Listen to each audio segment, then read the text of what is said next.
Le Transaqua est un projet de transfert d'eau interbassin au départ de certains affluents du fleuve Congo vers le lac Tchad, et ce par un gigantesque canal qui utiliserait la vallée du fleuve Chari, principal tributaire du lac. Longtemps en sommeil, ce projet connaît au début du XXIe siècle un brusque regain d'intérêt étant donné l'urgence des problèmes qu'il est censé régler. L'idée avait déjà été soulevée par les soviétiques dès les années 1970, à la suite de la grave sécheresse qui sévit alors au Sahel africain et qui avait fait passer la surface du lac Tchad de quelques 22 000 km² à environ 8 000 km² en peu de temps. La crise, qui fit grand bruit à l'époque, semblait ne pas se régler et avoir des conséquences irréversibles de désertification de larges surfaces cultivables et cultivées jusqu'alors. Bientôt, les craintes des scientifiques sur l'effet de serre commencèrent à se répandre. Les essais nucléaires français au Sahara et d'armes biologiques ont pu aussi créer cette sécheresse. La Libye de Kadhafi qui avait construit le grand fleuve souterrain aurait pu financer ce projet, mais depuis la destruction de la Libye, l'Italie et la Chine proposent de financer ce projet. Il est possible que l'Égypte s'oppose à ce projet craignant perdre le débit actuel du Nil, mais l'Éthiopie a déjà créé un canal pour alimenter en eau Djibouti, un projet financé par la Chine. Simultanément, les précipitations semblaient augmenter dans la zone de la forêt tropicale humide de l'Afrique, et notamment dans le bassin versant du Congo. Les observations faites au Cameroun montrent d'ailleurs actuellement une extension de la zone des forêts vers le nord, et ce depuis plusieurs décennies. L'idée fit alors son chemin d'un grand transfert d'eau, à partir des régions excédentaires du bassin versant du Congo vers les zones déficitaires du Sahel, entre les affluents nord du Congo et le bassin versant du Chari, et ce à travers la ligne de partage des eaux. C'est en 1972 que Francesco Curato, CEO de Bonifica S.p.A., une importante société d'ingénierie du groupe public IRI Italsta, conçut premièrement une hypothèse du projet. Un document du 1982, rédigé par Marcello Vichy avec l'autorisation du nouveau CEO Renzo Rossi, comprit les études et le conseil des agences internationales.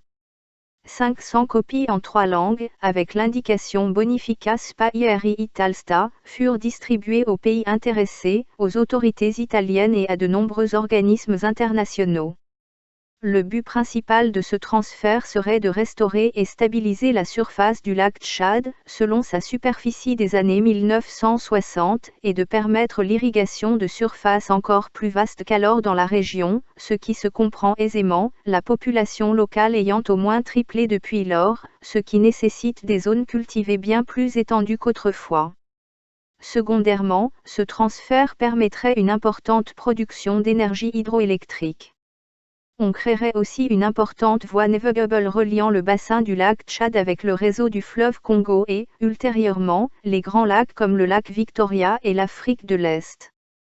En 1992, la société d'ingénierie italienne Bonifica SPA formalisa à nouveau son projet, dans le but d'influer sur les participants au sommet de Rio de Janeiro.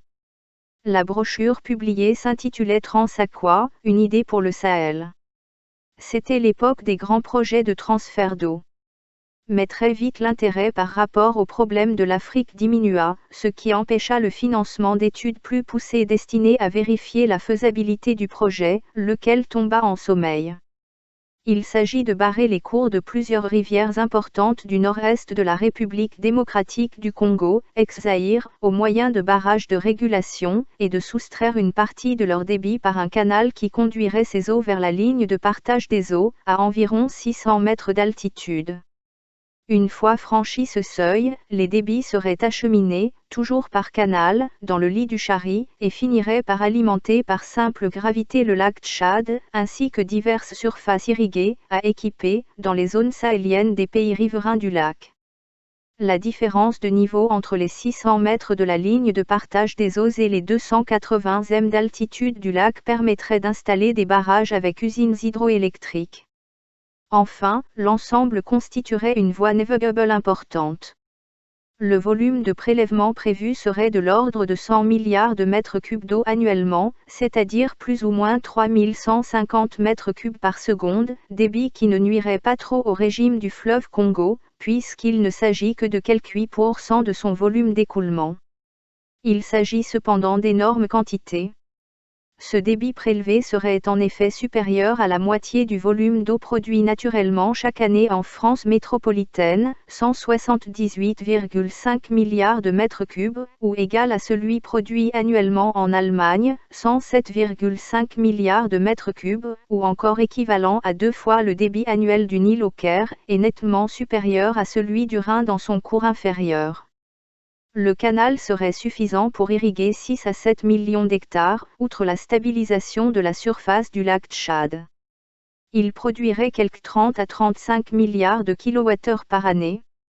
Les travaux pourraient se réaliser par tranches successives, en commençant par les tributaires des bassins de l'Ubangui, de l'Aruwimi, du Lindi et du Lowa, tous affluents de droite du Congo dans le quart nord-est du Congo-Kinshasa et le sud de la Centrafrique. La longueur totale du canal serait de plus ou moins 2400 km. Deux projets différents sont actuellement sur la table, tous deux prévoyant le transfert d'une partie des eaux de l'Ubangui par un canal de 1350 km. Il est à noter qu'avant tout il fallait convaincre la République démocratique du Congo et la République du Congo d'accepter le projet. Le cours d'eau a détourné, l'Ubangui, prenant sa source en République démocratique du Congo puis sert de frontière avec la Centrafrique puis avec la République du Congo. L'accord du Congo-Kinshasa est chose faite depuis 2005, avec la signature d'un accord par les présidents Joseph Kabila, pour la RDC, Idriss Déby, pour le Tchad, et François Bozizé, pour la Centrafrique. En mars 2008, le Nigeria, le Niger et le Tchad sont tombés d'accord pour aller de l'avant et financer des études pour transférer une partie des eaux de l'Ubangui. Désormais la Chine et l'Italie veulent financer le projet mais les populations du Congo s'opposent au projet craignant une inondation de leurs villages ou une perte en eau de leurs lacs et fleuves et donc une baisse des rendements de pêche des poissons d'eau douce et des élevages de crevettes. La Libye de Kadhafi était prête à financer ce projet à condition bien sûr de créer des fleuves pour irriguer le désert libyen. Mais que fait l'Algérie ? L'Algérie n'a aucune ambition ou stratégie, aucune volonté politique d'irriguer le Sahara et préfère donner des milliards d'aides à des présidents africains véreux qui transfèrent les fonds dans des banques suisses au lieu que cela profite aux peuples africains. Les eaux du lac Victoria pourraient permettre d'irriguer le Sahara libyen et algérien et le Niger, le Mali et le Tchad et même la Somalie, la Mauritanie et le Sahara occidental. Kadhafi a fait venir en Libye des Sud-Coréens avec leur technologie de tunnelier géant pour construire une rivière souterraine, le grand fleuve artificiel de plus de 3500 km de long avec des pipelines, un projet de 30 milliards de dollars. Cette installation permettait d'alimenter en eau douce les villes côtières libyennes et de cultiver le désert avec des cercles d'arrosage visibles depuis l'espace. La Libye alors a pu produire des céréales et les exporter, ce qui a pu déplaire aux Américains qui n'ont pas vu d'un bon œil l'émergence de ce concurrent inattendu. Une coalition de l'OTAN comprenant la France, l'Angleterre et les États-Unis d'Amérique ont donc détruit cette rivière souterraine et les installations de pompage annexes.